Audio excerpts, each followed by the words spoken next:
Everybody say, ah, say, say, how can I express my gratitude for all the many things you've done for me? Words are not enough, to say thank you. Say, Lord, you are my everything. You're my everything. How can I express my gratitude? How can I express my gratitude for all the many things, Father, you done for me, yeah. Words are not enough to say thank you. So Lord, you are, you're my everything. Say, I call you Jireh. You're my provider. I call you Nisi. You are my battle. I call you Rapha. Hey. You are my healer. Say, Lord, you are. You're my everything. I call you Jireh. You're my provider. I call you Nisi. You are my battle. I call you Rapha. You are my healer. Say, Lord, you are. You are. You're my everything. Uyamatingina. Uyamatingina.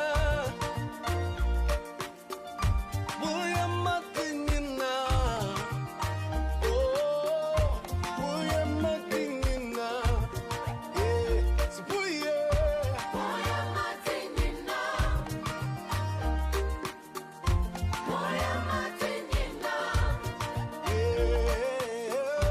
Uyamatingina. Oh, uyamatingina. Say, I call you Jireh, say.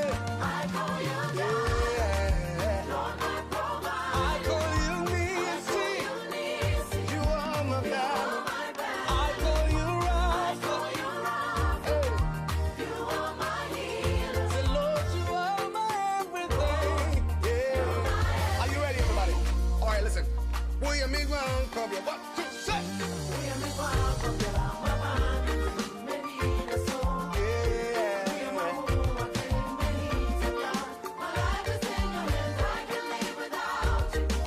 I can breathe without you, say. I can breathe without you.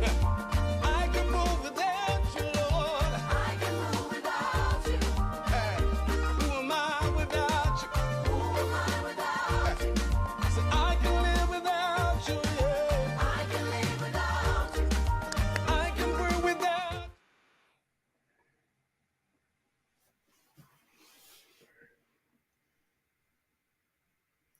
Hello. Good afternoon to you, wherever you are watching us or listening to us from. You are through to the Community and the Law program, brought to you by BW TV.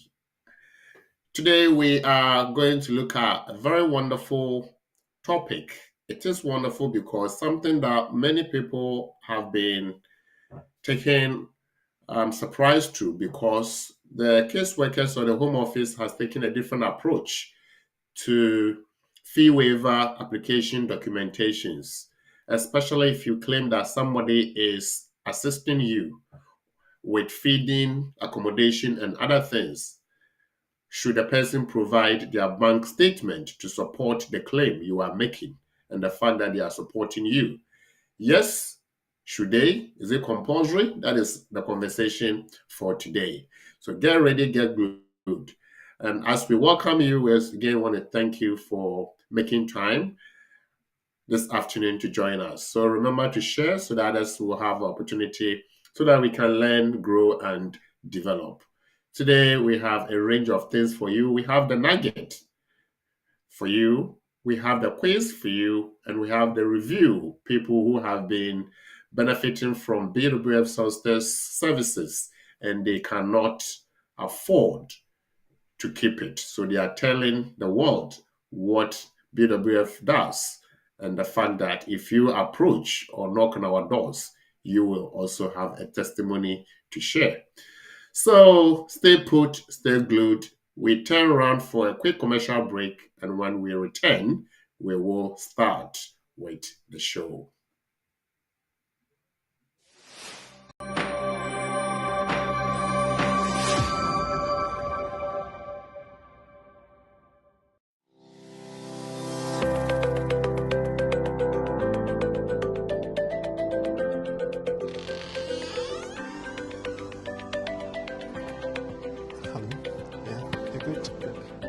Hello.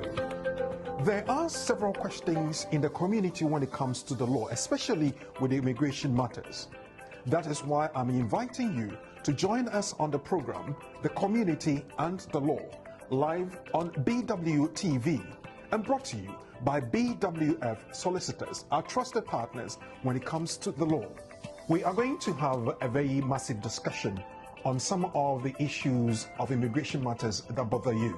And they have the opportunity to meet you live on the program to explain to you all the updates that have come from the Home Office and also address your questions and concerns that you might have when it comes to the law. The Community and the Law is brought to you every Saturday between 4 p.m. and 6 p.m. UK time. We're live on all social media platforms, YouTube, Facebook, and LinkedIn, at BWF Solicitors, at BWTV, and of course, we urge you to share the program and invite others to join us. Remember, it's at 4 p.m. to 6 p.m. every Saturday, live on BWTV. You have your questions.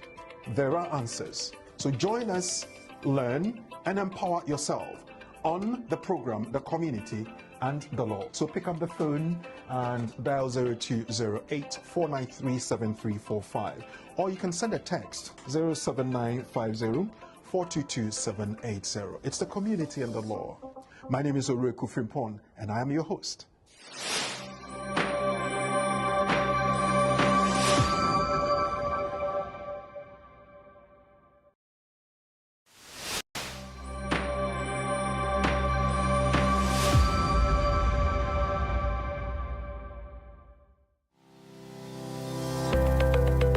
Based in London, we are a dynamic award-winning firm specialising in a range of legal services.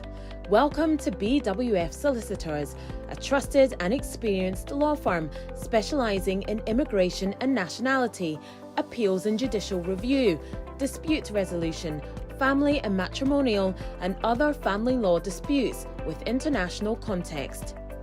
These include matters such as private child arrangement orders, contested and uncontested divorce, non-molestation for domestic violence, and financial remedy. Our childcare and family team appreciate the issues facing you at such a difficult time. Our advice is delivered in a confidential and sensitive manner. Meet Bernard Owusu, our esteemed senior partner. With over 32 years of experience and known for his expertise and dedication to serving our clients and the community. BWF Solicitors stands for integrity, respect, excellence, teamwork, diversity, inclusion, and service to the community. We provide tailored assistance specific to your case. At BWF Solicitors, every day is filled with dedication, creativity, and a commitment to finding the best solutions for our clients. Our team at BWF Solicitors is ready to assist you with all your legal needs.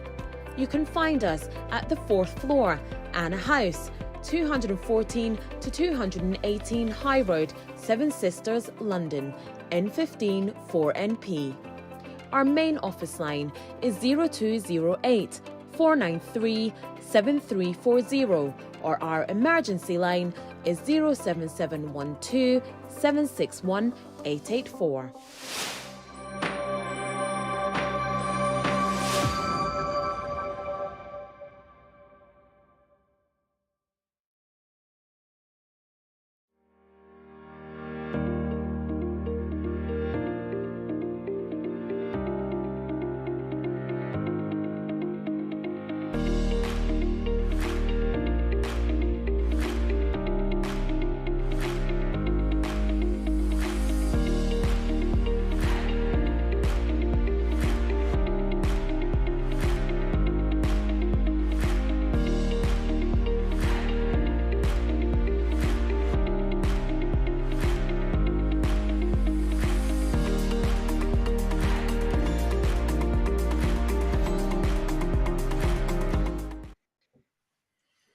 welcome back to the program, and I thank you all for joining us once again.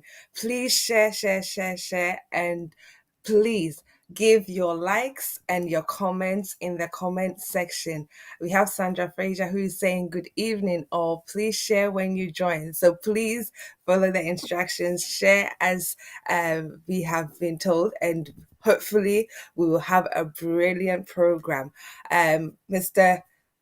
Charles Asma has already introduced himself, but we're going to do a bit of our nuggets and then we will continue with the program for today.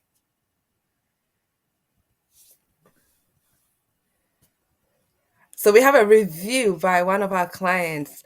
What shall I render unto the Lord for all his benefits towards me? You made it possible through lawyer Charles Asma. I can't stop to express my heartfelt gratitude for your unwavering support and guidance throughout my journey in the UK.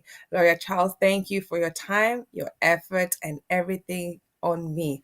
I do really appreciate it. BWF solicitors are the best.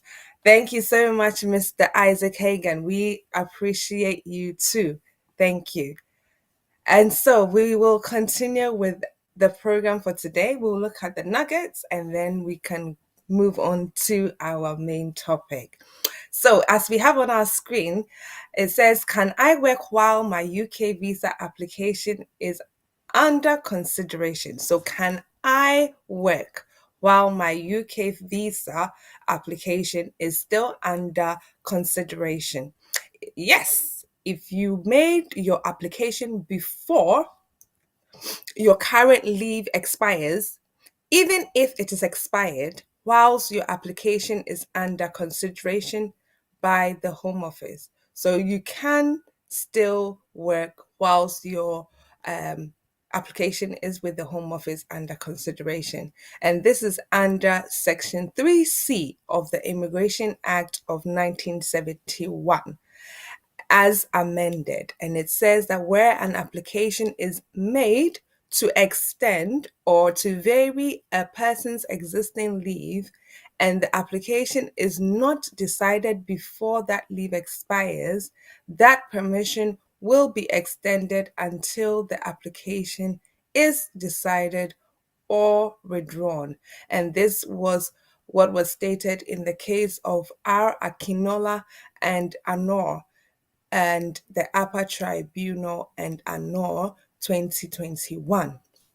So I know there will be people in the same situation who will be making an application because their leave is about to expire and their employers will be asking for some sort of evidence to show that they have their right to work.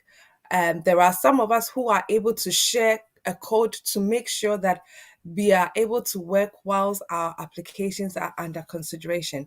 And so as long as you put in your application before your leave expires, you are protected under Section 3C and it will allow you to share code with your employer. It's also important to note that if you are not yet able to share a code with your employer can still go on the .gov.uk website and do an employability checking service. So once they have put in your unique application number into the employability checking service, they should be able to have a response as to whether you can work within a 5-day period. So hopefully when we get through the show, we will come up with our questions and hopefully we would have our viewership give us the correct answer to our quiz questions as well. We will move on with some updates and hopefully we will then take our topic for today after our updates. So we have sponsor license compliance. Home Office announces tougher measures for employers, those that are holding sponsor licenses.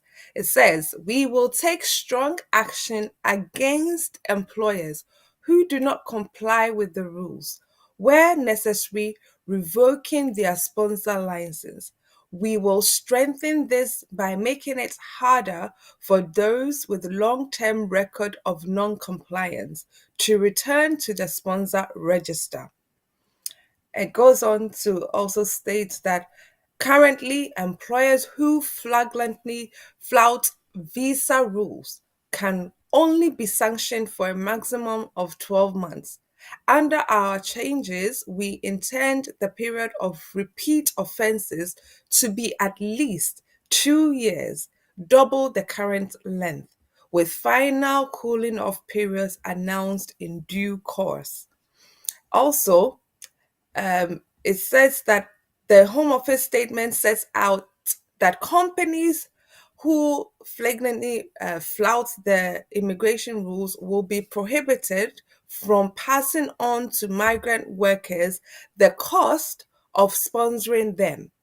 In her statement, this is Seema Malhotra. She's one of the ministers for the UK visas and immigration. She explains that businesses recruiting internationally will be required to pay for certificates of sponsorship, sponsor license, and the associated administrative cost for themselves, and not to pass them on. It should be noted that it is already contrary to the immigration rules and guidance to require a worker to pay certain fees. For example, if a sponsor is liable to pay the immigration skills charge in respect of a worker and attempts to recoup some or all of that charge from them, is grounds enough for revocation of a sponsor license. And therefore, this is stated under the guidance for sponsors, which is part 3 of the sponsor duties and compliance guidance, which all employers who hold a sponsor license should take note of. It is important that if you do have a sponsor license, you comply with the rules as you are a third party to the Home Office. So the Home Office statement also indicates that the government's intention to consider immigration compliance is alongside employment law requirements. So there are obligations under employment law. These changes will be made alongside the government's new Employment Rights Bill, which is currently going through Parliament. Under this bill, the newly established Fair Work Agency will bring together existing state enforcement functions, including regulations for employment agency and employment businesses, and enforcement of the national minimum wage, statutory sick pay, and licensing regime for businesses operating as gangmasters in certain sectors.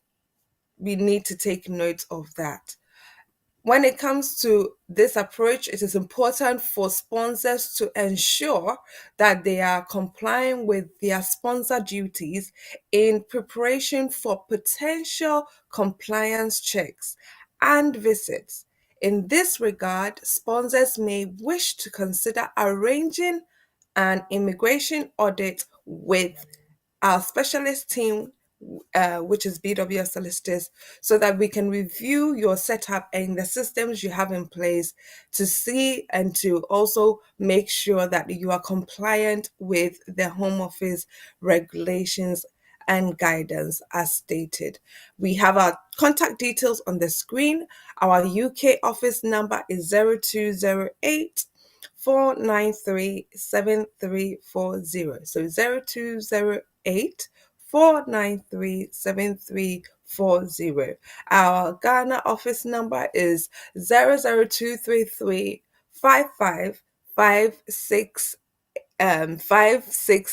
589 5959. So I'll take that again. 00233 589 5959. So we also have our website on there as well, where you can also make your queries, and you can call for emergencies during the weekend, as we don't work on weekends. on 077-1276-1884. Okay, so I hope our week has ended on a good note. As we are moving forward with our topic for today, I would like our producer to put our topic for today on the screen, and we will have our guest explain in more detail what we are about to talk about. So, is it compulsory for your friend to provide his or her bank statements in support of your fee waiver applications? Where most human rights applications may require you to pay the fee, where you are telling the Home Office that you are unable to pay the fee, including the immigration health surcharge, you can request from the Home Office a fee waiver. That is to let the Home Office waive their fee. And our topic for today is going to look at those who apply for fee waiver and whether, if they are receiving support from third parties, they would have to ask for third party to also give evidence that they are indeed supporting them. And so, without much ado, I will call back Mr. Charles Asma to join us for today's topic.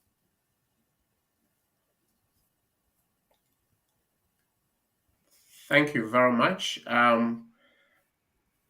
Lawyer Eunice, for the introduction and taking us through all the necessary things that we need to know regarding updates and other things. I'm sure in the fullness of or during the conversation, viewers and listeners will be tipped off on the nugget and the quiz to prepare for. So, yes, so the topic for today is to look at fee waivers.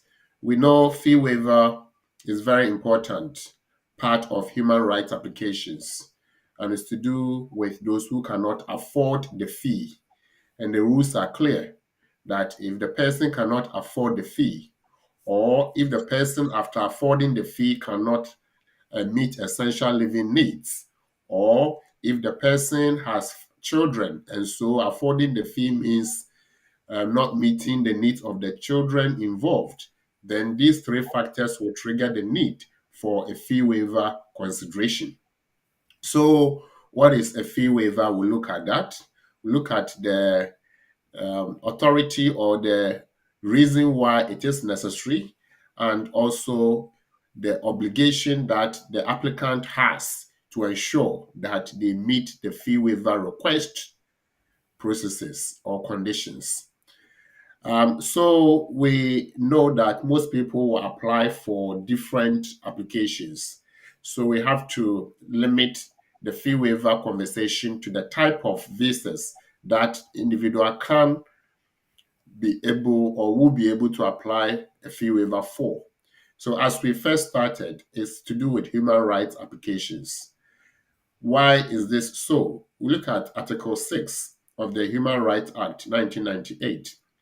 It says that a decision by a government agency or government itself that interferes with exercise of a human right, that decision is not right. So, if the decision is not right because it's going to interfere with somebody's human rights, what could this be? We look at an example of where the government says that if you are applying for human rights application or visa, you have to pay for the fee. The fee currently is £3,847 50 pence, made up of £1,258 a visa and also £2,587 50 pence for the IHS, Immigration Health Surcharge. And therefore, this could be daunting for somebody. So the question is, if the government says somebody should pay this fee before they have their application considered, what if the person is not able to pay? What it means is that the application will not be considered. And if the application is not considered, then the person is being restricted from exercising his or her human rights in terms of the type of application the person is making. What it means is that per that decision of the government to ask the person to pay the fee, and the person not being able to pay the fee and so not able to exercise human rights, Section 6 of the Human Rights Act is engaged. And so, how do we draw the line between ensuring that that part of the law is intact and at the same time people exercising their human rights? So the government thought through and came up with a policy to ensure that people can exercise their human rights and the government can also stick to its obligations under the law. And so the fee waiver policy was promulgated, where the government says that if you want to apply for or make a human right application and you cannot afford because three factors are present, then ask for us to either reduce it for you or remove it completely for you. Hence, apply for a fee waiver. Make a request for us to waive the fee. In making the request, you have to tell why they have to waive it for you. So your first point is that I cannot afford because I am poor. Poor to the extent that the money I get from family and friends or from employment is just enough for my living needs to cover my rent, to cover my food, to cover my clothing, those essential living needs, grooming, transportation, and few others. And so, if I pay for it, then I cannot meet those needs. Therefore, I cannot afford the fee. That is a point. However, you have to show that you cannot afford it. Or you say that even if I'm able to afford it now, in the next 12 months, my finances will change and therefore I'm going to be unable to meet my needs. And so you have to waive it for me, what we call imminent destitution. Or you say that I have children, and so even if I'm able to afford, it means forfeiting the needs of my children, and that will go against the well-being and welfare of my children. And so you have to waive it for me. So these three factors are present. However, because you are making a claim that you cannot afford, you have to prove that indeed your claim is founded. So I'm going to request producer to share with us the policy guidance and the key things that we have to look out for. We then look at certain documents that you need to provide and why if you are not able to provide them, your application or request for a waiver may not be considered. So this is human rights based and other specified applications, fee waiver. As we said before, fee waiver request is for human rights application, i.e., family applications, private life applications, and humanitarian applications, including discretion for you to be allowed to remain in the UK. So the guidance is clear, and this was updated in September 2024, so not too old. We look, if you go, uh, producer, please scroll down for us, go down. Right, to the eligibility part. Okay. So who qualifies for fee waiver? So stay there for us. So I'll ask host to take us through who qualifies for this bit. Okay, so under eligibility, it says that applicants are eligible to apply for a fee waiver where they wish to make a specified human rights application and require payment of the fee before considering the application would be incompatible with their rights under the European Convention on Human Rights. So the courts have considered fee waiver in immigration context in three important cases. Thank you. And yeah. Yeah, so if you pause there for us. Yeah, so in addition to the background, there's also case law in connotation in that it is not just enough to only rely on the policy. There's also court ruling that you have to, as a caseworker, consider the person's plight before you insist on payment or not. And so we have series of cases, the case of Omar, the case of Carter, the case of Gineku, all point to the fact that fee waiver is necessary to ensuring that people can exercise their human rights. We move on to the next phase, which talks about the areas that this guidance applies to. So, producer, yes, stay there for us. And host, kindly take us through the various applications. So it states that the guidance applies to applications for permission under the 5-year partner route from applicants who are not required to meet the minimum income threshold because the sponsor is in receipt of a specified benefit relating to disability or caring, and in brackets see Appendix FM, and adult dependent relative adequate maintenance and accommodation. Secondly, those that are eligible are those who are making applications for permission under the 5-year parent route. Then you have third, applications for permission under the 5-year private life route. Fourthly, we have applications for permission under the 10-year partner, parent, or private life routes. Then we have applications for permission on the basis of other human rights.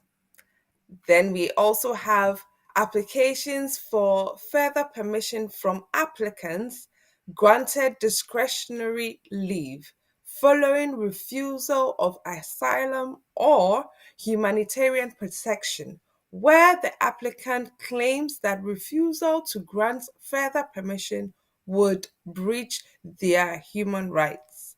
And lastly, they will also consider those making applications for permission to stay in the UK as a child under Appendix Child, staying with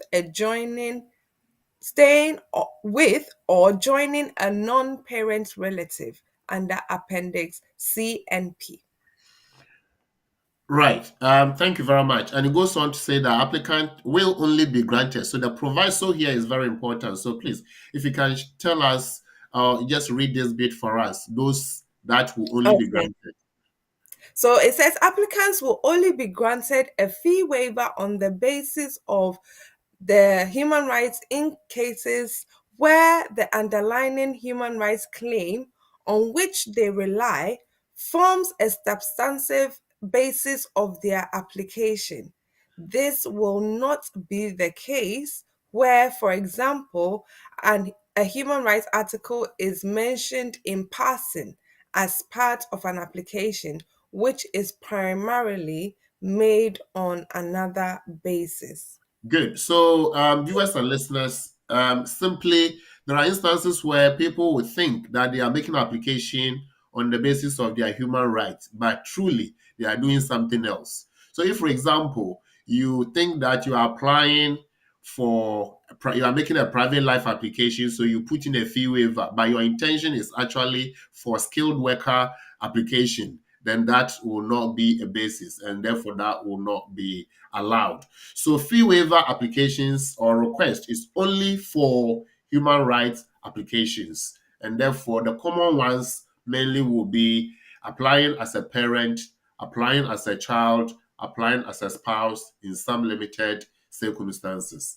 So granted that we want to apply for fee waiver because our circumstance suggests that we cannot afford the fee of £3,847.50. Now you apply and you make a case. And in making the case, you have to explain who supports you financially. And you support in saying that either you work and so your income is not enough, or family and friends support you. So if family and friends support you, in most cases, if you are working, you have to provide your bank statement. If people are supporting you, do they have to provide their bank statement? Generally, those people are third parties, and therefore you can't force them. But the question is it now the case that those people must provide bank statement in support of fee waiver application simply because you claim that they are supporting you? Is it compulsory? The answer is yes. So there is case law, and the case is the case of SAG, SAG. So case of SAG and others. And this case is 2024 High Court case. And the case simply say that it is compulsory that the friend or family member who is helping you with your essential living needs, your accommodation, your feeding, your clothing, as you claim, should be able to provide their bank statement to prove that they themselves cannot pay the fee for you. Because if they are able to pay your food, your clothing, and what have you, then if they have the means, they should be able to pay for the fee. So more or less a responsibility on those people to do more. Is it fair? Well, we are not discussing the fairness of the policy, but again, they want people to ensure that they are able to make out their claim. So if you are claiming that John is the one who is supporting me, however, John has told me that he cannot afford any more because of his financial difficulties, then John should be able to provide his bank statement for the caseworker to see that indeed he cannot afford to support. So we are going to take a simple case and look at how this work out in terms of caseworker perspective. And if they are not able to get a response, what happens? I'm going to pause here for my host to speak. When we come back, we'll look at the part of the policy that talks about evidence to support the fee waiver request. Then we'll put all together and look at example. I believe it's quite interesting that now people who make a fee waiver application have to have the third party evidence that proves that indeed this third party is supporting them financially. And most people, especially if, for example, if it's a mother with a child or a mother with children making this application, most of the time they are relying on somebody who is a relative or probably the child's father to provide some sort of financial support in order for them to be able to have something to eat, have something, somewhere to sleep, and the rest of it. And so it becomes very, very important that if the third party now has to provide evidence that they are providing them with some sort of financial support, then it must be the case that most third parties will now be thinking, do I really want to say that I am providing this financial support to you? It puts a lot of mothers in a tight corner because if third parties are going to be, requested to provide their bank statements, for instance, and they say they wouldn't, how is that going to work out in terms of these applications that have been put in for fee waiver? It will be interesting to see what the applicants will have to do next.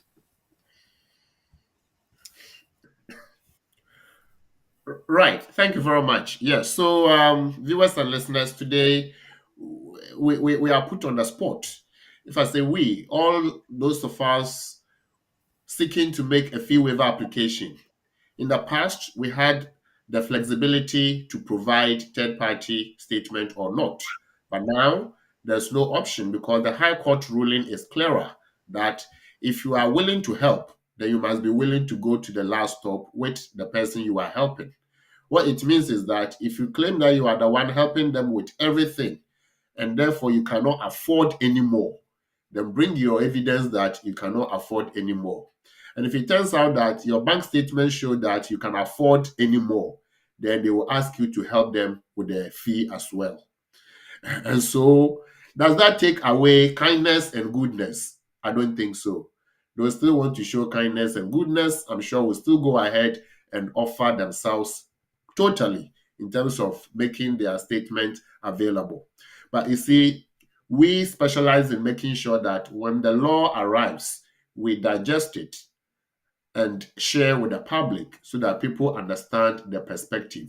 So that when you are making application and you are seeking information from the friend who is helping you with accommodation and other things, the person is aware that my obligation extends to helping my friend to go through the immigration process as well. So we go back to the guidance. Producer, please take us to the guidance note and let's look at key things. So scroll down for us, please. Stay there, please. Yes, thank you. Assessing a fee waiver request. So the request is made, and the caseworker is required to assess the claim or the request. So once the assessment is made and they believe that it is not clear or it doesn't make full sense, they will accept, they will reject it. If they are happy with it, they will accept it. But before they decide to reject it, they have to come back to you. And so this is the assessment process. I'll ask the host to help us with how the assessment works. Okay, so it reads, when assessing a fee waiver request, this includes where the applicant's income is not sufficient to meet their child's needs, or payment of the fee would leave them unable to meet their child's needs. Each case must be considered on its individual merits. The onus is on the applicant to demonstrate that they qualify for fee waiver. So the onus is on the applicant to demonstrate that they qualify for a fee waiver. When assessing whether the applicant meets the criteria for a fee waiver, you must consider the whole of the amount to be paid. That is, the application fee and immigration health surcharge, where an applicant can pay the whole of the immigration fee but none or all or only part of the immigration health surcharge, the immigration fee will be required and the waiver will be applied to the immigration health surcharge. If the applicant is unable to pay the fee and the immigration health surcharge, you must waive both. It is also possible for an applicant to apply just to have the immigration health surcharge waived. Where, sorry, producer, Okay. I can't see the rest of it. If you could, yes, host. Yes. So I think so. What we'll go, we'll move down. Producer, please go down gently for us. There are bits we want to pick out for viewers and listeners where it talks about evidence. Go down, Yes. please. Evidence, good. Evidence, very important. Most cases, people will see £250. Anything more than £250, where does it come from? It comes from this guidance. So if you are spending, your bank statement shows anything £250 and above, whether in or out, you must explain. And this is where it's been taken from. So what does it say? Please, host, help us. So it says in all cases, the applicant must provide details and supporting evidence demonstrating their financial circumstances, including where the applicant is a child. Individuals they may be relying on for financial support within their household, such as their non parent relative. This should normally be in the form of a bank statement for all accounts held, with all major, which is over £250, and regular incoming and outgoing payments explained. If it is responsibility, Producer, host, please pause it for us. Producer, okay, please go and highlight non-parent relative. Highlight that for us. Non-parent relative. They are non-parent relative. That line. They are yeah, non-parent relative. Oh, if you, I think you've gone past an evidence. An evidence itself. yeah, Yeah, yeah, that bit. Yeah, non-parent relative. Good. So you can see that it says non-parent relative. What it means is that even if you are making your child application and you say that the child needs are met by, for example, their father lives somewhere, but the father visits them, the father supports in one way or the other, then of course the father is a parent, so that is even clearer. But what about their godparents, their godfathers, church leaders, church friends, whatever? All these people are non-relatives, and their statement should be provided to check to see whether they can help out with the fee or they cannot. So it's not just family members; it goes beyond family members. So that's the bit. Host, please go ahead. Is it their responsibility? so it is the responsibility of the applicant to provide a full account of their financial circumstances, a full account of their financial circumstances. Where they are supported by a third party, they must also demonstrate that the third party providing support is not reasonably able to provide funding to support payment of the fee. Evidence should be up to date. Sorry. Yeah, if we pause here to, and that is the crux of the matter, and this is the matter that actually went to court in the case of SAG or SAG and others versus the Home Office 2024 Supreme Court ruling. And here the person took the government or Home Office to court, saying that you cannot force, I cannot force a third party who is being kind to me to provide their statement. So if somebody is being kind and I'm forcing them, they will take the kindness away or will draw that goodness. And now I'm going to be in trouble. So I can't force them. They can choose or they cannot. Then the court said that, yes, fine. We are not saying they shouldn't help. But what we are saying is that if they want to help, then they should help to the end. So anybody who is helping you with accommodation, with clothing, with feeding, with your children's support, and so on and so forth, and on that basis, you are saying that without those help, you cannot survive. The court is now saying that it is the person's equal responsibility to provide evidence that they are helping you and that they cannot help anymore because they don't have income. So your bank statement plus their bank statement for all accounts. And all accounts here, we are looking at current account, savings account, investment account. Investment account here, we are looking at ISAs and all others. So sometimes when clients come and we are discussing fee waiver, I tell them the entire house or household, how many bank accounts do you have? Sometimes they forget that savings accounts are also bank accounts.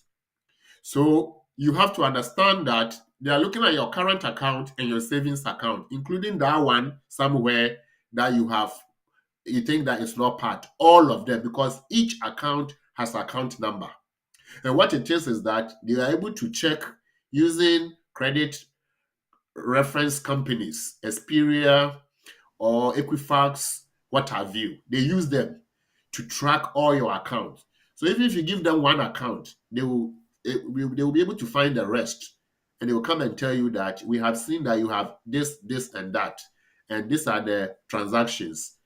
Explain to us. We have also seen that the third party person who is helping you has XYZ account.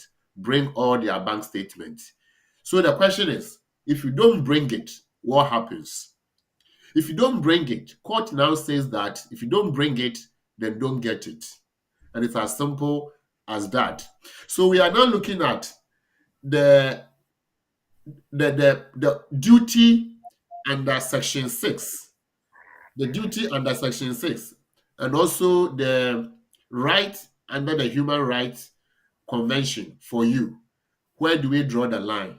The court has now concluded that if a third party is helping you and they decide not to bring their bank statement to support you, then that duty will be extinguished for the Secretary of State because you are not able to prove your case or your claim for a fee waiver.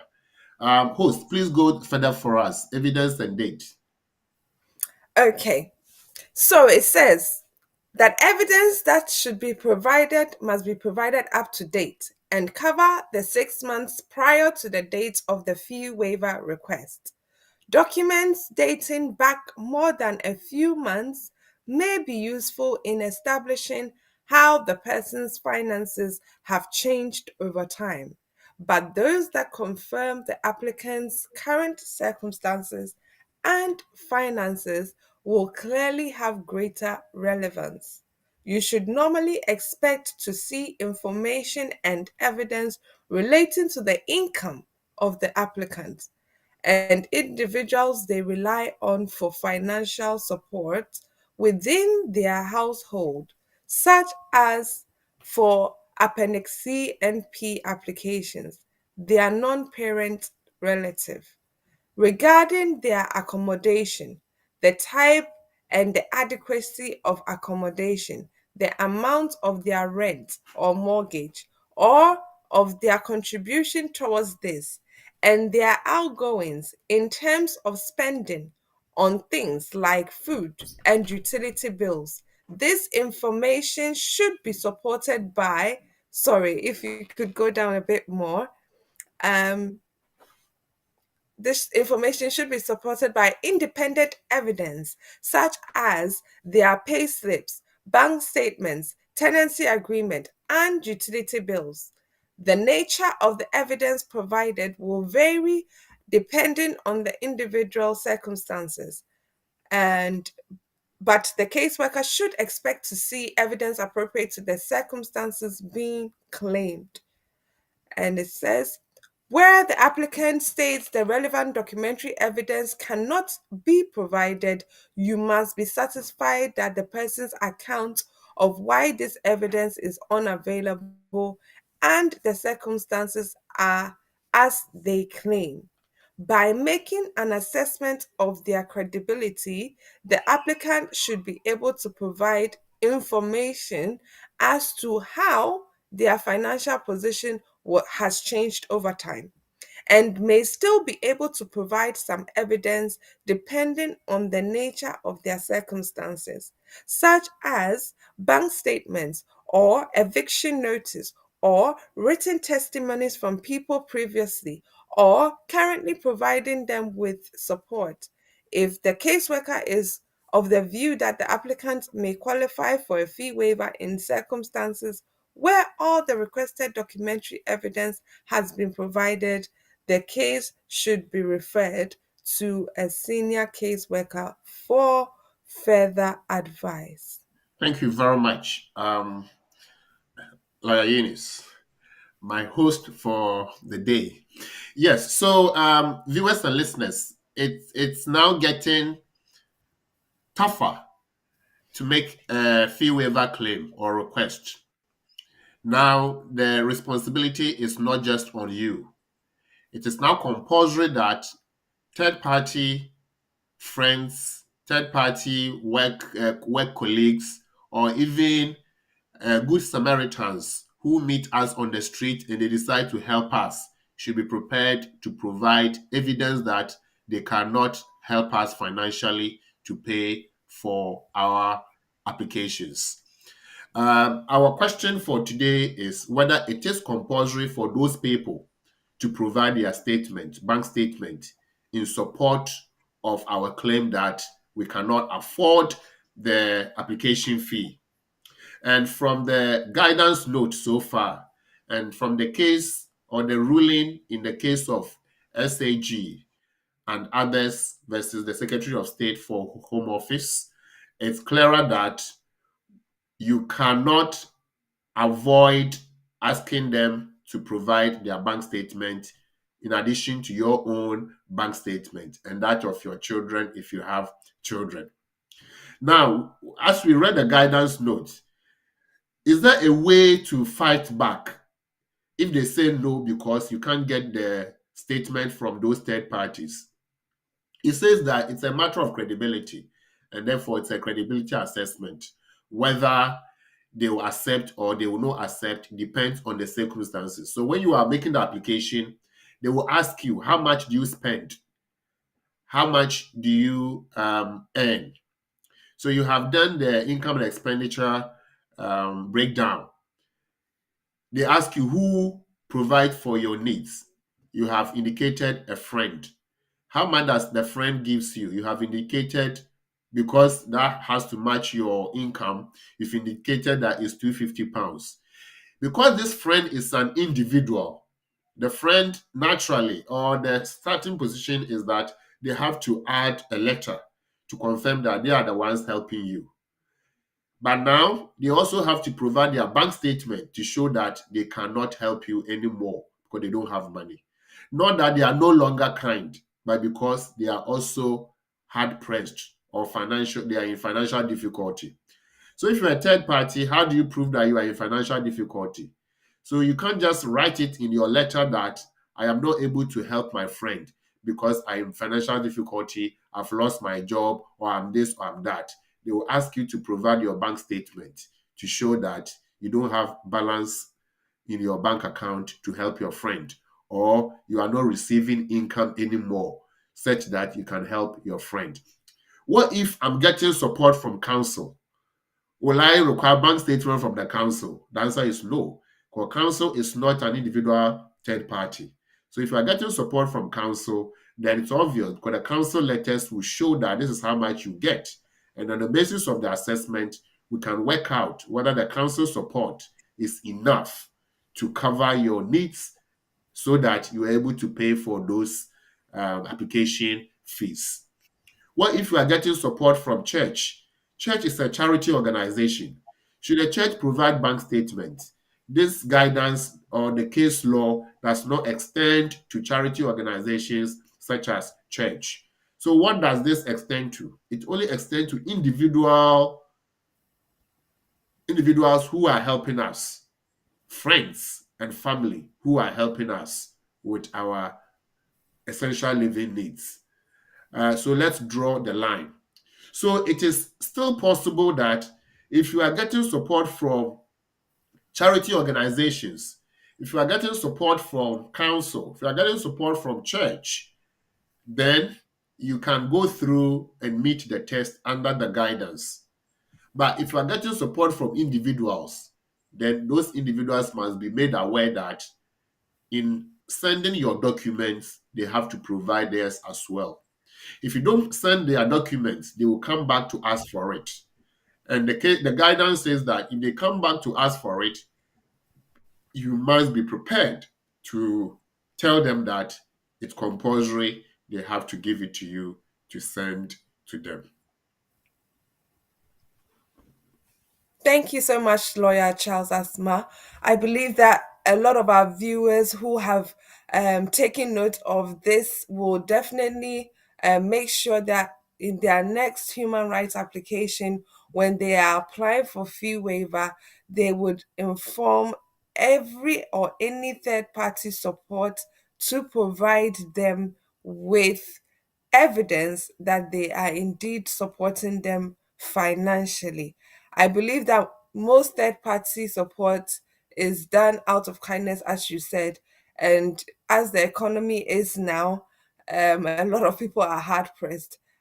People will to be kind to others, but it's not always that you can go as far as paying for the person's home office fees or immigration health surcharge. So I believe that um, in doing this, in providing the financial support to the applicant who will be applying for their leave to remain, it wouldn't be a hindrance also to ask for them to provide their bank statements or evidence that they are supporting you financially. Um, I just thought about this in terms of somebody who is providing financial support and they provide their bank statements to you. Once they've provided their bank statements to you to say that their their bank statements for the last 6 months shows this amount of income. If, for instance, this person has enough money to say that they have an end balance of over £1,000, but not more than 1,200, would they still be required to help with the applicant's application? So that's a question for the public, right? I mean, on behalf of the public. Yes, on behalf of the public, yes. All right. Yes, I mean, you see, the onus is on you to pay the fee. At the same time, the onus is on the Secretary of State not to be seen to be in breach of Section 6 of the Human Rights Act and also other relevant provisions of the European Convention on Human Rights. And so, where do we draw the line? Right and duty. Now, there's fee waiver. What you are saying is that my friend is helping me. My friend has Mm, £1,000, but he's not mm, prepared to donate. yeah, He's not prepared to donate. yeah. Well, what the case law now says that if your friend is not prepared to donate, he shouldn't be prepared to be kind right from the beginning, unfortunately. And therefore, if the person's bank statement shows £1,000 balance, the question is, if the person gives up that 1,000, would the person be found in destitution? Then that is area for argument. Because if I have a balance of 1,000, doesn't mean that 1,000 is safe. Maybe that Mm, 1,000 is budgeted for my family who are in dire need, and therefore it's going to go the next day. So it's a mm, matter of explanation as to why this money is already ring fenced. And therefore, mm, much as it's here today, it's not going to be there tomorrow. And so giving it up means that I give myself up and I have to trade between my friend and myself, literally. The next point is this, that if the person is able to donate that £1,000 or whatever money they have according to the bank statement, that's what a caseworker will say. That mm, those friends and family, third party people who are helping you, we can see from their bank statement that they can afford to mm, assist. Are they going to assist in whole or assist in part? So if the person has £1,000, then to an extent and on a balance of probabilities, they can only assist up to £1,000, for example, mm, provided they are not going to be in trouble after donating that £1,000. In this mm, case, in this case, the caseworker will say, then we are going to give you a waiver in part. So instead of giving you £3,847 50 pence, we give you £2,847 50 pence because your third party friend has 1,000 to help out. okay. So when you use the code will only show that they've given you a credit which is limited. So the fact that and when they give you the code, which is in part, they will tell you that the waiver has been given in part. So to answer this question, we'll say that it depends on on the circumstance. If the third party friend is able to argue that this balance is not safe, but what if the third party friend has a balance more than required to pay the fee? Mm, Can the person have an escape? It will be difficult because you can't say that you have £4,000 balance in your account and yet you are saying that, oh, this 4,000 is going to do something else. It's possible, but you see, in assessing that and on the balance of probabilities, the caseworker may say that, are you saying that this 4,000 balance in your friend's account is all going to do something? Then you have to come with explanation. What is it that they are going to do with this money, such that they can help you?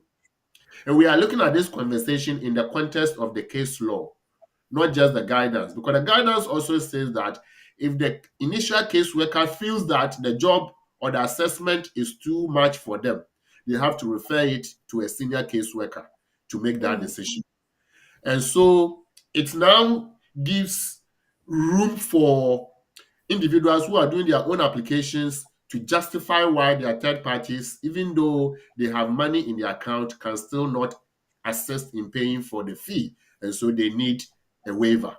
If you are being supported by a friend or by a legal representative, then by taking your instruction, the friend or the legal representative should argue on the basis that the third party person has provided bank statement showing a balance. However, this balance is not available, and so this person is still unable to afford the fee. And if you are not able to argue and you just leave it open, then by leaving it open, the caseworker will have to then make a discretionary interpretation of the evidence and conclude that yes, you can't afford, but your friend can afford for you. And therefore, we see that you don't need a waiver completely or partly. Thank you. Thank you so much, Lawyer Charles. Um, I believe that we've learned a lot from today's topic. We're going to take a short break, and when we come back, we will go through with opening the phone line so that you can ask whatever questions you have, and then we'll get on with the quiz questions as well. We'll take a short break. We'll be right back.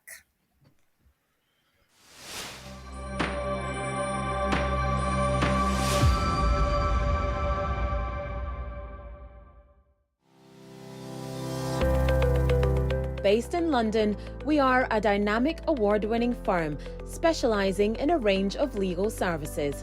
Welcome to BWF Solicitors, a trusted and experienced law firm specialising in immigration and nationality, appeals and judicial review, dispute resolution, family and matrimonial, and other family law disputes with international context.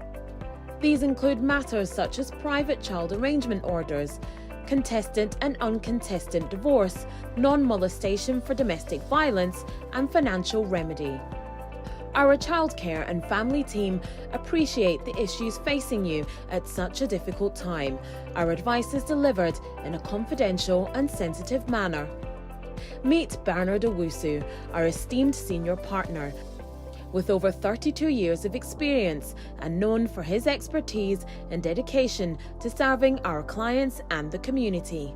BWF Solicitors stands for integrity, respect, excellence, teamwork, diversity, inclusion, and service to the community.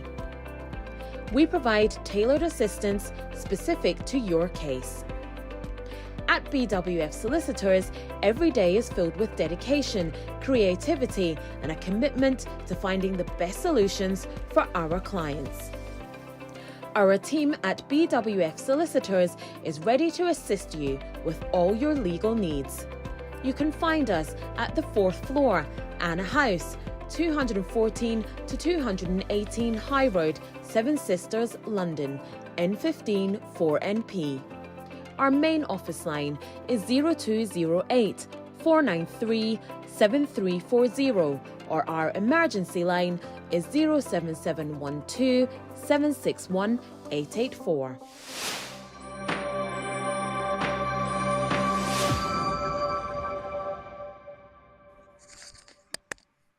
Welcome back to the community and the law.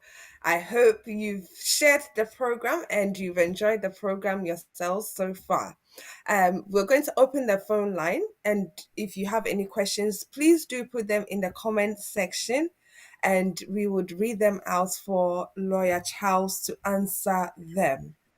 Our phone number for the program for today is 0208 493 7345. I will repeat that again: 0208 493 7345.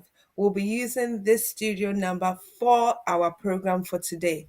And if you have any questions, please do call, or you can put them in the comment section where it would be read out and answered for your information.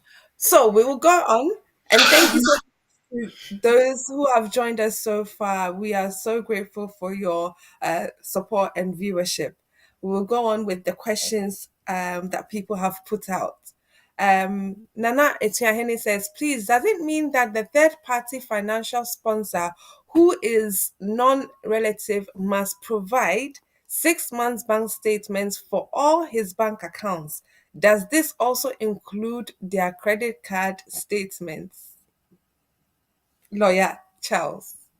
Um, so ordinarily, credit card statements are not bank account statements, so you don't have to. However, I would say it is helpful because they will help the case. In that, if I have a credit card statement that shows that I owe X amount, then that is evidence enough to say that my third party sponsor even is in trouble, and so they cannot be helpful to me. And so, even though you don't have to, you may have to do it in support of the claim that you cannot really help your friend. Thank you so much, Lawyer Charles. I believe there was another question as well. So this is a text message. It says, "Hi, I have an indefinite leave to remain, and I brought my wife on the spousal visa to the UK in June 2024. She left her two children who are both under the age of 10. I'm now going to apply for them to join us in the UK. First, how much is their application fee? And secondly, what is their financial requirement? What is the financial requirement for this application? And thirdly, what documents do I need to make the application with?" Lawyer Charles. Let's break the fact down. So this is Julia. So Julia has indefinite leave to remain. Julia, oh, okay. I have My wife. indefinite. I brought my wife. Oh, okay. So this is Julia's husband. Okay, all right. So this is Echo. Echo has indefinite leave to remain. Echo brought Julia to the UK 2024. Okay, welcome, Julia. She left her children back home 10 years. I'm now going to apply for them. Okay, all right. How much is the application fee? Okay, it's clearer now. So application fee for joining children, of course, in addition to other factors, I think that is where you said the requirement. So let me start the requirement with the requirement and come to this. Because these are children applications, and you didn't indicate that you have settled status under Appendix EU or EU threshold, I take it that you are a British citizen. I take it that you have the standard indefinite leave. And so the application will be under immigration rules. The children will have to pay the visa fee. Children visa fee applications, I will not be able to quote the exact figure. And the reason is that the figures change every time with the exchange rate, because whatever country they are in is quoted in dollar, and therefore it depends. So I would say that for the last ones we have done, the child paid the visa fee itself was about 1,009 something. But as I said, don't quote me on that because I'm giving estimate. So this is just estimate. You don't have to rely on this. So if you want the correct one to rely on, call after the show, not today, next week. Then we'll be able to check the one we submitted a while ago to be clearer on that. Now, the child will also have to pay, depending on the circumstance, will have to pay the IHS fee because they are joining their mother, Julia. They are joining their mother, and I'm sure you are the stepfather from what you've told us. They are joining their mother, and so they will have to pay the IHS fee. But the IHS fee will not be payable until they are ready to issue the visa. So that there's flexibility. Again, the IHS fee for children is about $1,300. Again, I have to be clearer on that so I can refer later and get back to you. So don't quote me on that. This is just for learning purposes. Now, in terms of your next question, what is the application? What is the financial requirement for this application? Financial requirement. Okay. Now the children are joining their parent.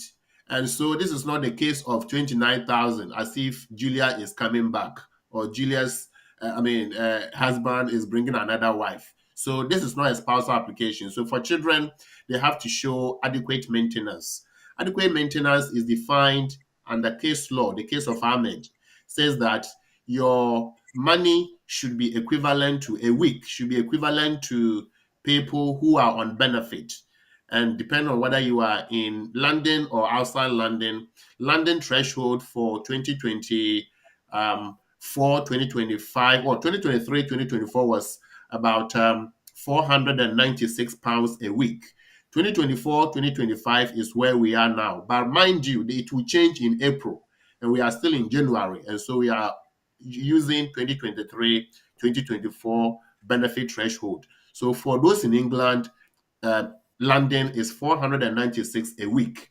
So 496 a week, yourself, your spouse, and the two kids coming. That would be more because it says if you have a child or two children, it goes up. So let's assume that it's X amount.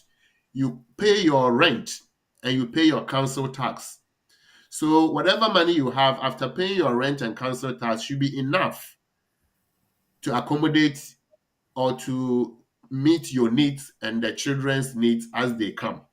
So if you are going to make this application yourself, sit down, look at the benefit threshold, look at your income and that of your husband or your wife, and conclude that we have enough for ourselves and the children. But I think if both of you are working, then you should be fine. But you have to relate it to the process, which is the benefit threshold for 23-24 financial year. Now, again, you have to show accommodation. So you must have enough accommodation. You said the children are 10 years old. We don't know their sex, whether they are both boys, both girls. If they are both boys, then they can share one room. Both girls, they can share one room. But if different gender, then they will need to have the separate rooms. So let's assume they're separate for prudence purposes or prudence sake. Then two children, two rooms. You and your wife, one room, making three rooms. Three rooms means that you need two bedroom with a hall, because a hall is taken to be a room that can be used for sleeping purposes. And this is under Part 10 of the Housing Act of 1985 to avoid overcrowding. In terms of other requirements, documents, and so on and so forth, you have to show relationship.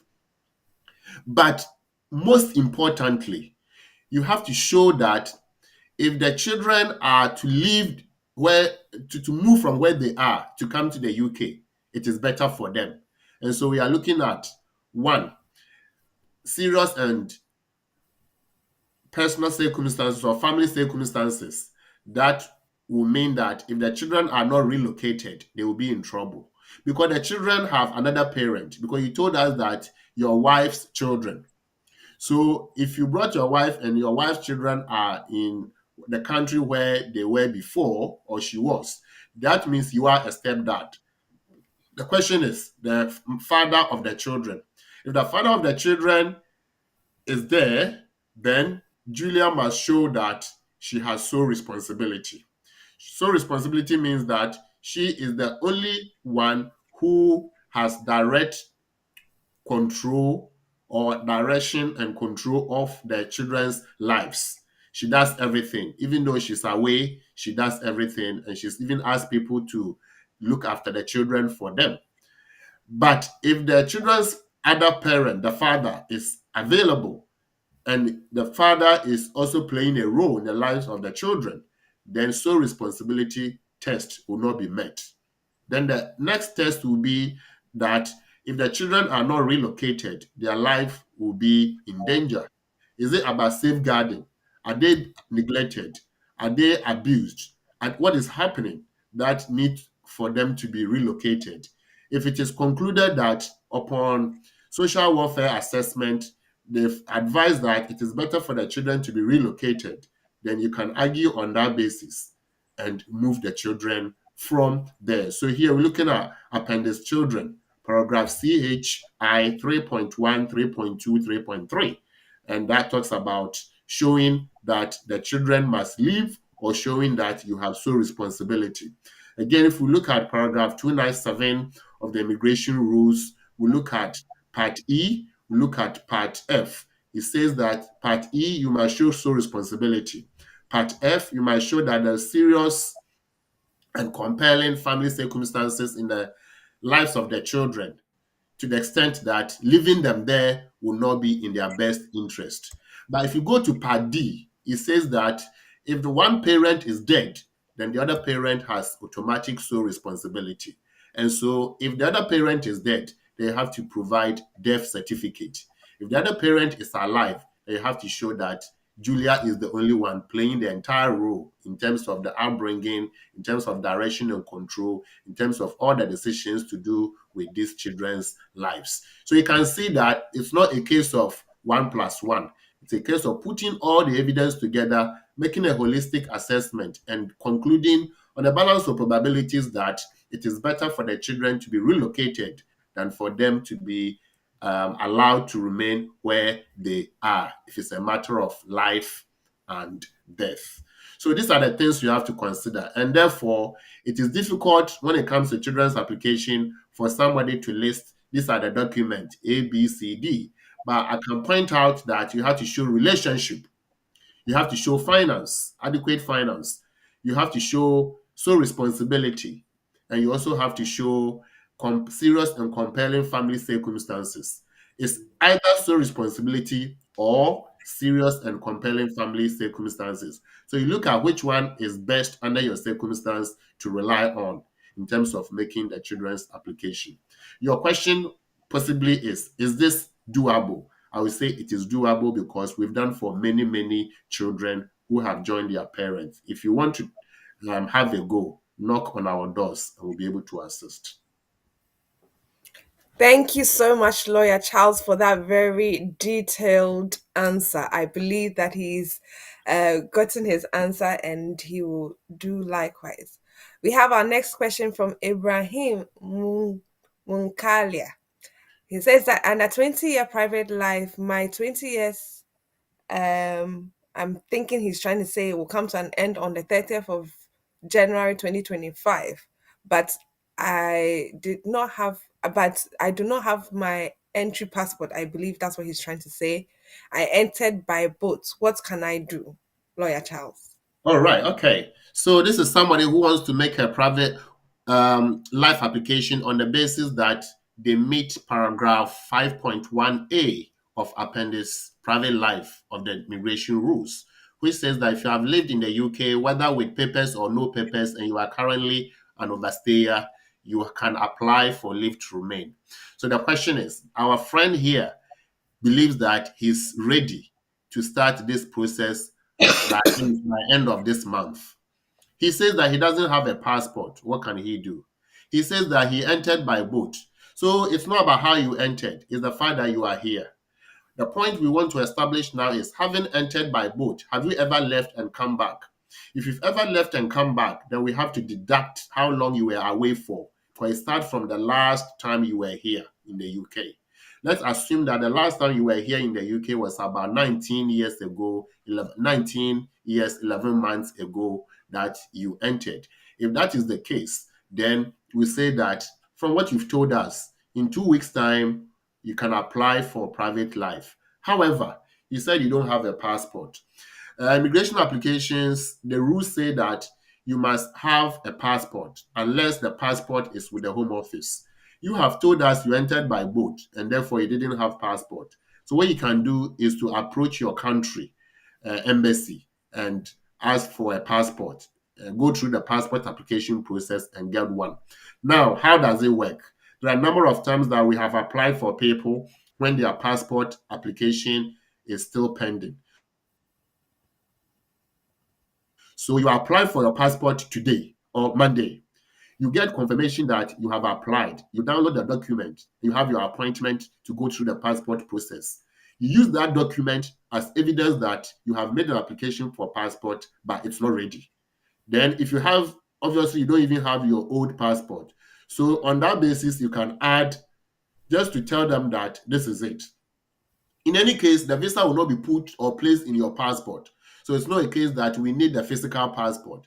You just have to prove that you have passport ready, or you have passport with the Home Office, or you have application pending for a passport. So if you can show that you have application pending for a passport, then you can start the process on that basis.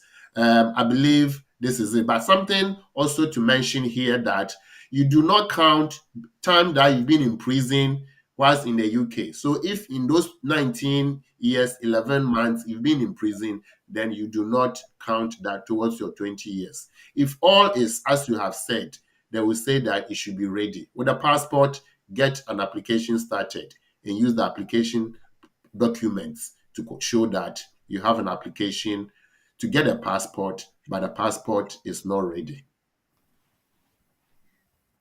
Lawyer Charles, in a case like this where the person obviously came by boat, let's say he was scared to let any agencies such as GP surgeries and all of that know that he was in the UK. So he hasn't got any evidence for the first 5 years of his residence in the UK.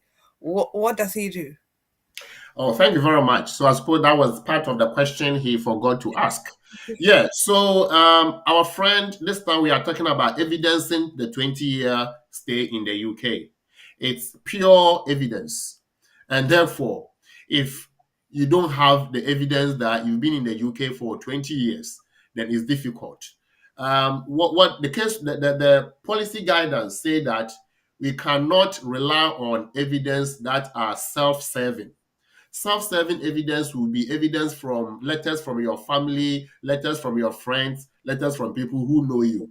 But those people will definitely not give you undermining evidence or letters. They will give you something good, and they will write all the good English in that for you. And so they hesitate to rely on such evidence. But if you are able to check that, yes, I entered by boat, so I don't even have a passport to show a stamp.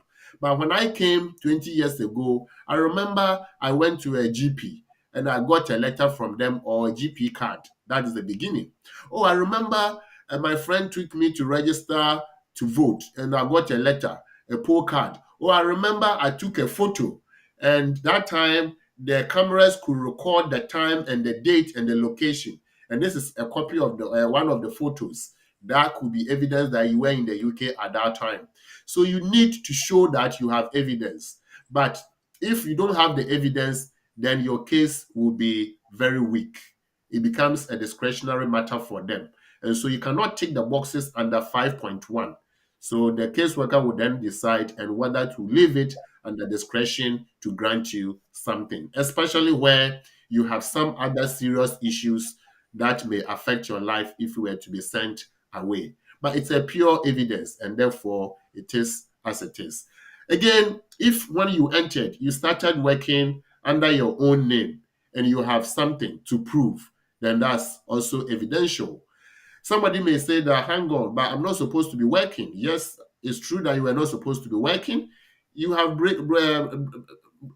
breaking the law by working without authorization. However, you have met the test by proving that you were in the UK, because at this time you are proving your presence, not your illegal work. And so if you have pay slips to prove that, is good.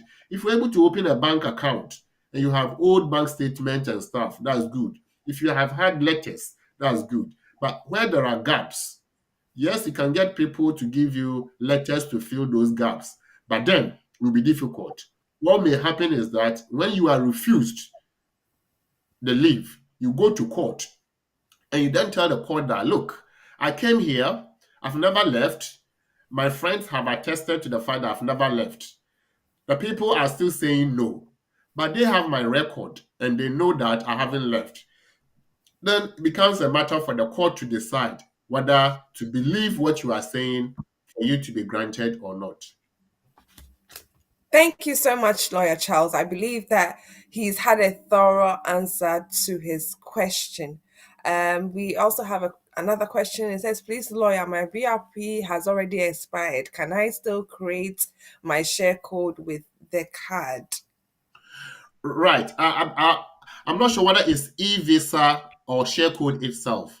But with share code, once you go on the system, even with e-visa, there is a concession that if your BRP card has expired, permit has expired, and it hasn't been more than 18 months, you can still use it to go through the e-visa process. We've done it for people and it's worked. So when you go there, it will tell you, has it expired? You say yes. The next question will be, has it been more than 18 months? Yes or no? If it's less than 18 months, you can still go ahead. If it's more than 18 months, then obviously it's properly expired. But if it is expired 18 months ago, why did you not replace it? And therefore, it's possible that it hasn't expired for more than 18 months. So you can still go ahead. And if you don't have the e-visa, you can create e-visa with a card. The share code is standard because with a share code, you would have created immigration status account. And so you can go through the process to obtain the share code. So all in all, I would say that if you want a share code, it's still doable. Yeah, so please go on the system and try with the card if it is not expired for more than 18 months. So does that mean that those whose cards expired on the 31st of December 2024 can still use it up to 2026 June? Yeah, they If said 18 months, so it's still working. Oh, Yeah, we've done a couple of them for people. Earlier on, I thought that the card is expired, but when you say yes, it's expired, the next question yeah, comes: is it more than 18 months? And that mm, is the eureka moment. Then you say yeah. no, you go ahead again. Go ahead again. Okay. So yes, all those who have um BRP cards that have expired on the 31st of December 2024, you can still go ahead and create a UKVI account for e-visa. So we have another question by Edubahin. Says, please, how long um does it take for 2.5 application based on a child route? Yes, I think that's what he's trying to say. I think it's maybe the person is asking how long it will take for the decision to be made. Yes. Yeah. So if applied for your child, how long will it take? The rules say that standard is 6 months, but again they moved it to 9 months, and they came back to say they can't be sure when. And so I would say that wait for 6 months. If it doesn't come, wait for another 3 months. If it doesn't come, give them a little time. But if in any reason you need to travel with a child for emergency family need, then you have to go to them to say, we have a family emergency. This is the evidence. It's death. It's whatever. Then, based on the evidence, you make a request for them to expedite the decision for your child's application so that you can travel with the child because you cannot leave the child behind. Then they will make a decision on that and grant so that you can travel or you can do whatever it is. But if you don't have evidence why they have to escalate it, then it may be the case they will say wait because they have backlog of applications. Okay, I believe that answers his question. Our time is fast spent. We'll take this last question and then we'll move on to our quiz questions for today. So he says that Kofi has an ongoing application, and at the time of applying for renewal, there was a police investigation, which he knew would delay the process.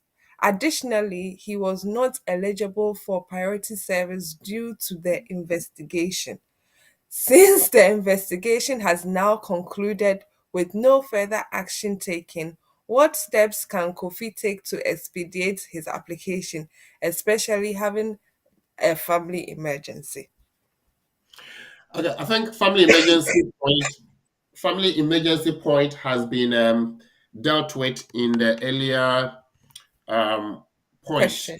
Yeah. Yes, but what Kofi can do is to do what we have advised our friend who came before him.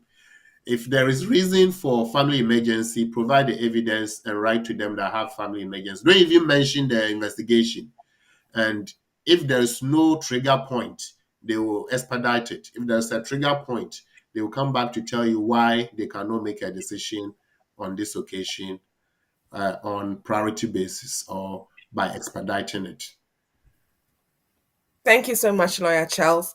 Okay, so if we can move to our quiz questions for the week, and we should be able to take a few of our viewers' answers.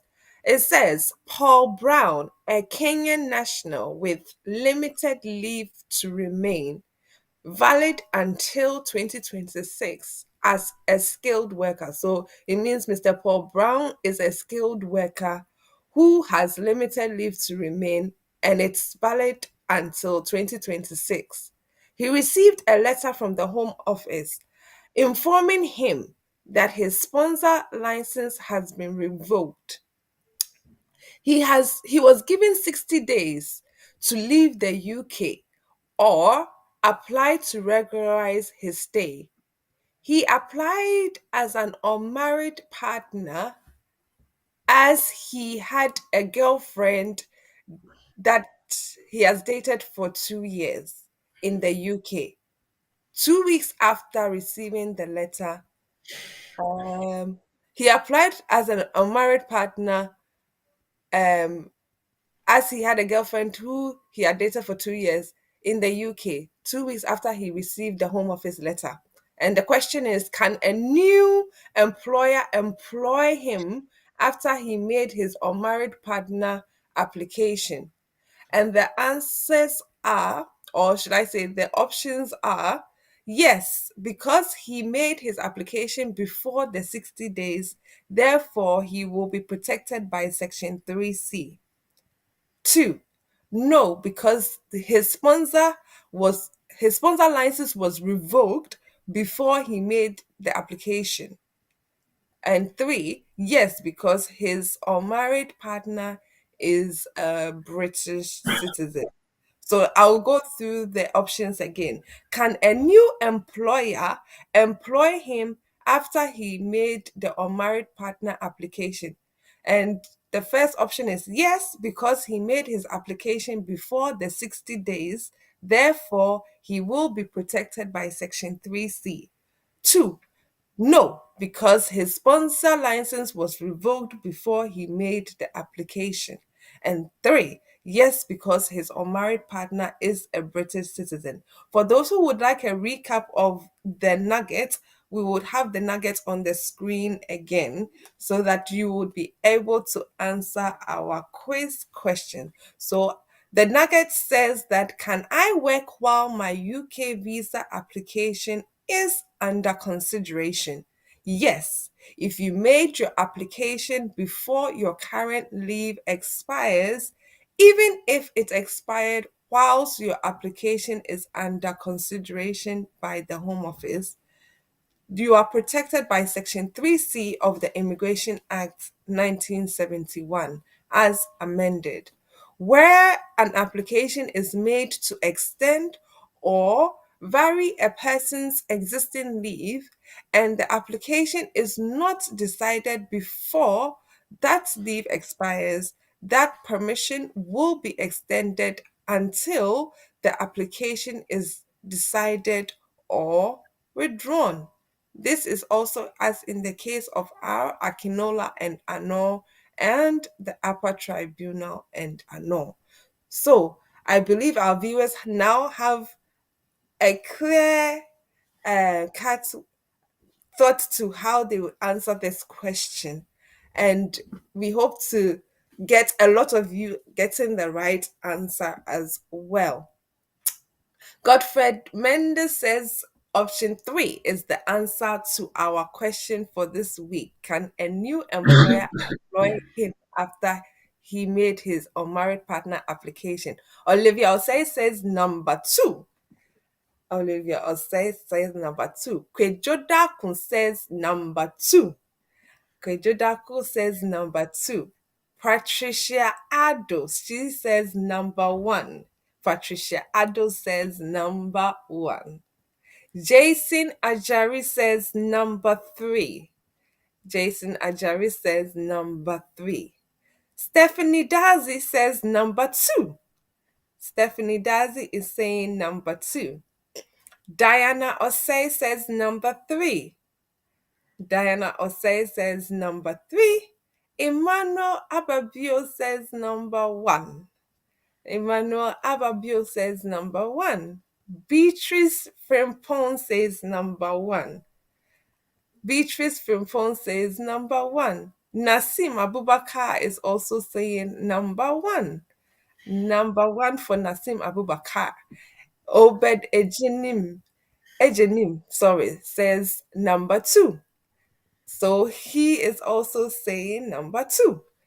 We don't have a clear-cut um, answer that is winning, but I believe that by the time we found out the answer, some people will say, "Oh no, oh no, oh no." Um, I believe that most people may think that they have the answer. Let's watch and see. Let's watch and see. So, Lawyer Asma, would you help us out with the quiz for today or this week, should I say?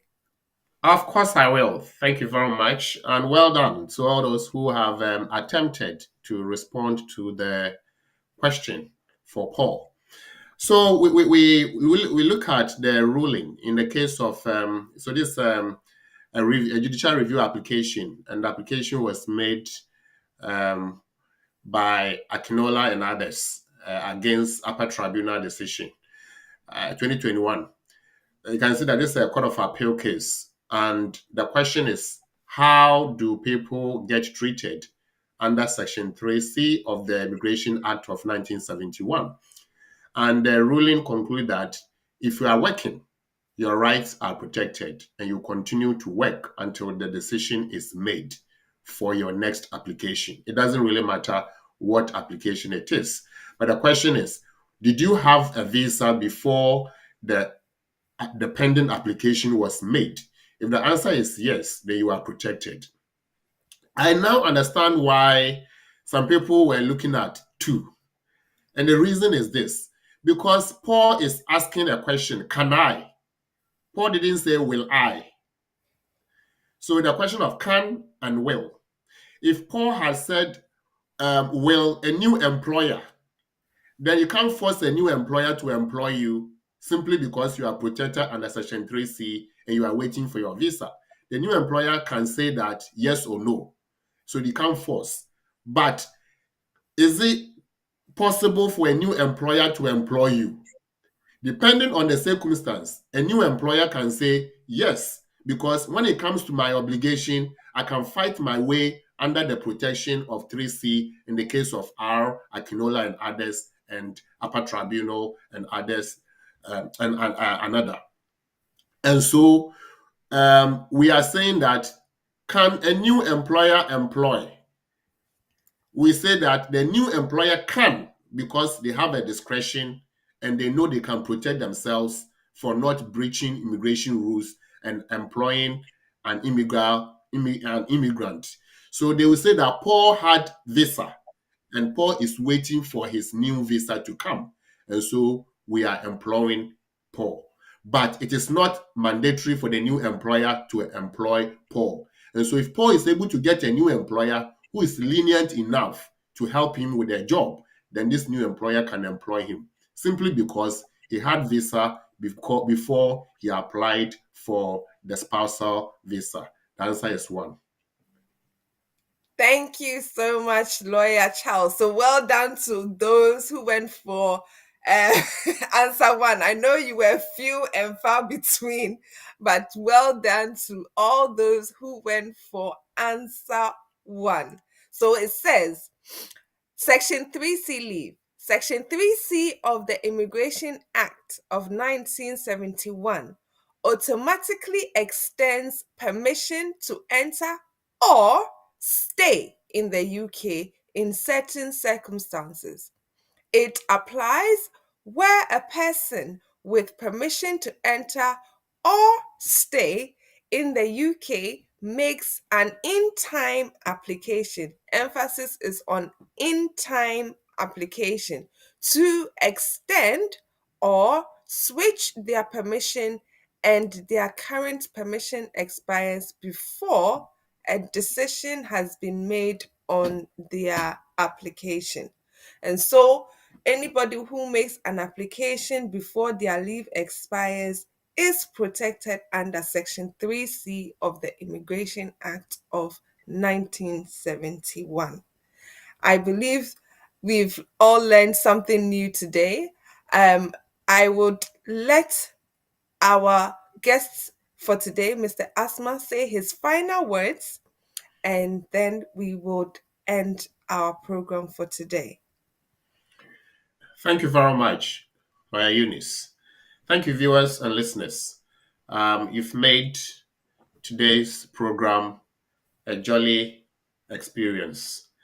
What we add in summary is that there's case law that makes it compulsory for individuals who are helping us with our fee waiver applications, saying they are the ones helping us with food, clothing, and shelter, to provide their bank statement in support of the help they've been giving us.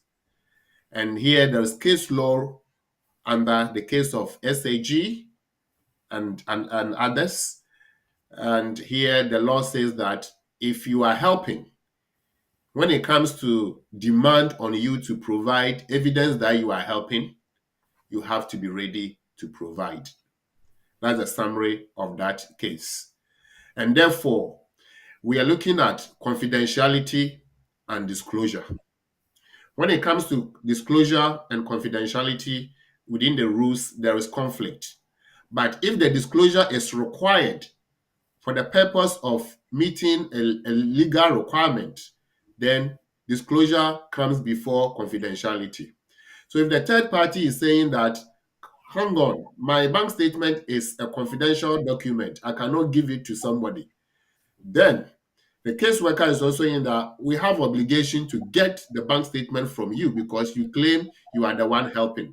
Then the disclosure will come before confidentiality. And that is the position of the case law. And so it is now important that if you are helping out in terms of a friend making a fee waiver application, please be prepared to provide your own bank statement for 6 months for all accounts you have in support of your friend.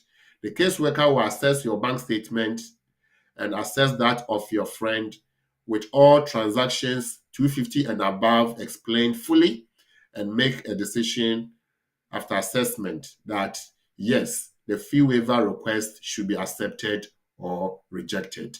If you do not provide the evidence because your friend says he will not give it to you, the caseworker will invoke the ruling under SAG and others 2024 to say that your friend has obligation to provide to support your application.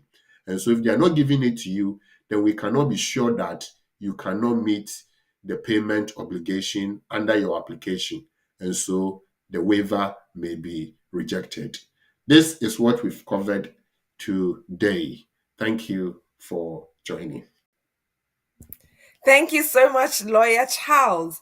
And thank you to our viewers for joining us on the community and the law. I hope that you've taken something away with you from today's program and that you will share the program even after we've ended it. I believe that you have also taken down our contact details. If you wish to contact us for a consultation on any other issues apart from immigration, we are here to support you. Our telephone number is 0208 493 7340. So it's 0208 493 7340. We are open from Monday to Friday from 9:30 a.m. to 6 p.m. Apart from bank holidays. But if you do phone, we can either book a face-to-face appointment or a telephone or Zoom consultation with you. If you would like to come to our premises, our address is the 4th floor of Anna House, 214 to 218 Tottenham High Road. It's Tottenham, and the postcode is N154NP. So it's N154NP. We hope that you've truly enjoyed the program.